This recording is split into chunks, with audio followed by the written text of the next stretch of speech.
Bonjour à toutes, alors on se retrouve aujourd'hui sur ma terrasse parce qu'il fait beau, donc c'est agréable de vous faire des vidéos à l'extérieur. Donc en fait aujourd'hui dans cette vidéo je vais vous parler de quelque chose que je n'ai pas forcément beaucoup abordé dans les autres vidéos. En fait vous êtes très nombreuses à me poser des questions sur la formation que je propose, mais souvent il y a une chose qui revient finalement constamment, c'est que vous me dites: j'aimerais la faire, mais je n'ai pas assez confiance en moi. Comment est-ce que je pourrais avoir plus confiance en moi pour être sûre d'y arriver? Comment réussir? Comment est-ce que je peux faire pour être plus heureuse? Voilà, il y a toutes ces questions-là qui reviennent très régulièrement et je me rends compte que finalement, je vous en ai pas forcément assez parlé. Donc, j'en ai parlé avec mes élèves qui sont déjà en formation. Je leur ai demandé si c'était quelque chose qui pouvait les intéresser. Et elles m'ont dit que malgré le fait qu'elles soient en formation, elles ont toujours encore des personnes autour d'elles qui ont tendance à dire: mais est-ce que tu es sûre que tu vas réussir? Est-ce que tu crois vraiment que ton projet tient la route? Toutes ces choses-là. Donc en fait, c'est pour ça que j'ai voulu faire ces vidéos. Et donc je l'ai fait sous forme d'un défi sur 21 jours. Donc si ce sujet vous intéresse, donc je vous invite à regarder les photos sur les 21 prochains jours parce que j'aimerais vraiment faire une vidéo par jour. Pour que vous puissiez vraiment progresser rapidement sur ce point-là. Et finalement, peut-être que ça va créer des déblocages qui vous permettront après d'aller vraiment vers votre projet et vers la réussite que vous méritez finalement. Donc tout de suite aujourd'hui, on va définir qu'est-ce que c'est que la confiance en soi et comment augmenter notre confiance en nous. Donc déjà, voilà le premier point. Puis je vous parlerai d'autres choses dans les prochaines vidéos. Donc la première chose qu'il faut savoir, c'est qu'est-ce que la confiance en soi. Alors la confiance en soi, c'est pas quelque chose qui vient de l'extérieur, c'est vraiment quelque chose qui est en nous. Donc il y a des périodes de la vie où on peut être très confiante et d'autres pas du tout. C'est vraiment les choses qui vont se passer dans notre vie qui vont faire qu'on va être plus ou moins confiante. Il y a des personnes qui sont par exemple en fort surpoids, qui sont beaucoup plus confiantes que d'autres personnes qui sont très minces et qui se trouvent rondes finalement. Donc vraiment, ce qu'il faut savoir, c'est que ce n'est pas une question de fait, mais plutôt de ressenti. Voilà, ça illustre bien ce que je vous ai dit tout à l'heure, le fait qu'une personne soit en surpoids et qu'elle se sent bien dans son corps, qu'elle assume tout à fait. En fait, cette personne-là, vu qu'elle dégage cette confiance en elle, les gens ne la regarderont pas comme quelqu'un de rond, ne la dévisageront pas, diront pas: oh là là, tu l'as vue celle-là, pas du tout. Elle rayonnera en fait, elle aura le sourire, elle se tiendra bien droite, elle aura une attitude qui fait qu'on la trouvera joviale, qu'on la trouvera agréable. Tandis qu'une personne plus mince, qui a un physique peut-être pas loin de la perfection, se dira: oui mais moi j'ai un petit bourrelet par ici, ou mes cuisses, j'ai un petit peu de cellulite par là, et au final elle aura tendance à se cacher derrière un paréo, scrutera vraiment tous les regards, aura tendance à se cacher un petit peu derrière un livre, et au final on ne la verra même pas, quoi.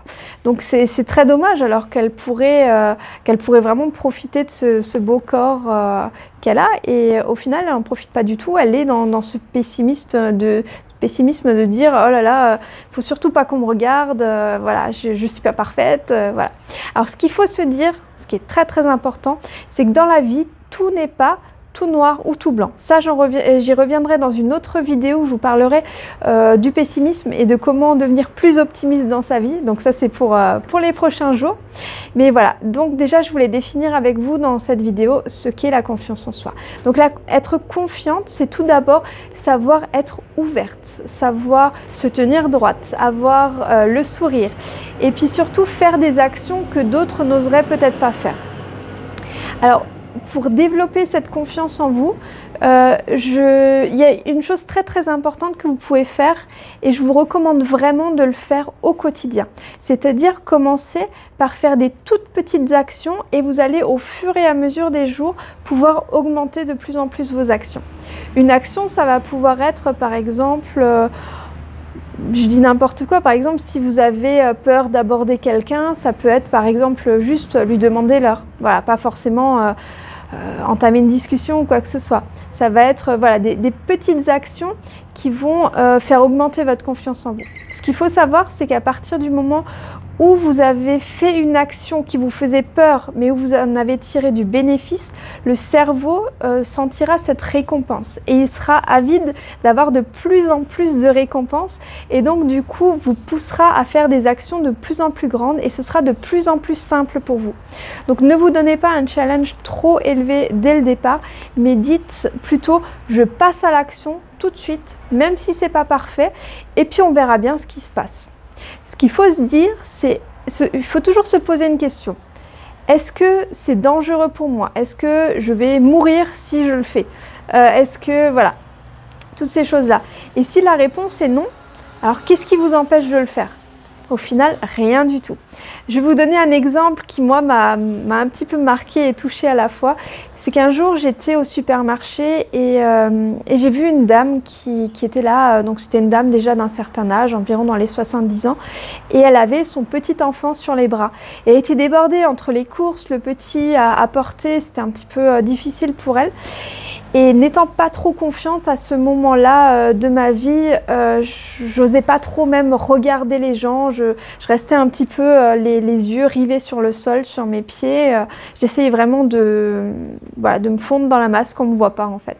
Et cette personne-là, je l'ai regardée et j'ai vu qu'elle avait besoin d'aide. Et là, spontanément, je lui ai dit, même d'un ton assez fort, ce qui était assez étonnant pour moi, qui ne voulait pas trop me faire remarquer, je lui ai dit « Est-ce que vous avez besoin d'aide ?» Et là, elle m'a regardée, les yeux tout émerveillés, en train de me dire, bah, elle ne savait pas trop quoi dire. Et j'ai même pas attendu sa réponse, j'ai commencé à lui emballer les courses et à lui mettre dans le caddie. Et elle m'a regardée, elle m'a fait un de ces sourires merveilleux et c'est un souvenir que je garderai toute ma vie. Et je me dis que ce moment-là, c'était un moment magique pour moi, mais sans doute pour elle aussi, et je pense qu'elle va s'en souvenir encore longtemps.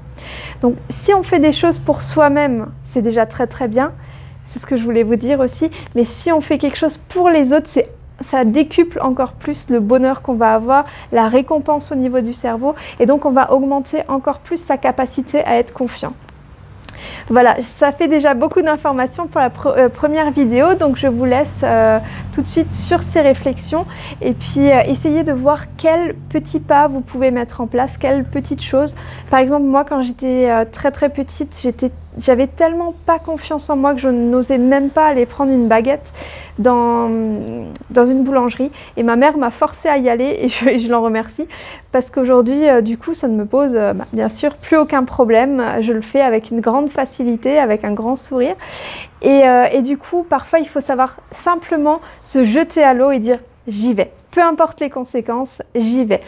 Et donc voilà, je vous parle de la suite dans la prochaine vidéo. Alors si vous n'êtes pas encore abonné à la chaîne, n'hésitez pas à vous abonner pour suivre toutes les prochaines vidéos, que ce soit les vidéos de nail art, donc les différents tutos que je vous fais, que ce soit également donc toute la série de vidéos, donc le défi de 21 jours, donc les 21 vidéos de suite que je prépare pour vous, ou pour voir le reste de ce que je vous propose. Et si vous voulez avoir plus d'informations sur la formation, donc je vous en mets déjà sous cette vidéo. Par contre, je vous invite vraiment à aller sur le site donc que je vous indique juste en commentaire en dessous, donc www.yournails-international.com. Je réponds en fait sous forme de foire aux questions aux principales questions que vous me posez. Et donc du coup, ça vous permet aussi d'avancer dans votre cheminement pour voir si cette formation pourrait vous convenir ou pas. Donc si vraiment vous avez envie de passer à l'action mais que vous avez encore des doutes, vraiment regardez ces questions et surtout les réponses que j'ai fait pour vous en vidéo et donc ça vous permettra peut-être d'avancer un petit peu. Et bien sûr, si vous avez des questions supplémentaires, je reste toujours à votre disposition pour vous répondre avec toujours grand plaisir. Je vous dis à très vite, je vous dis à demain pour la prochaine vidéo. Bye!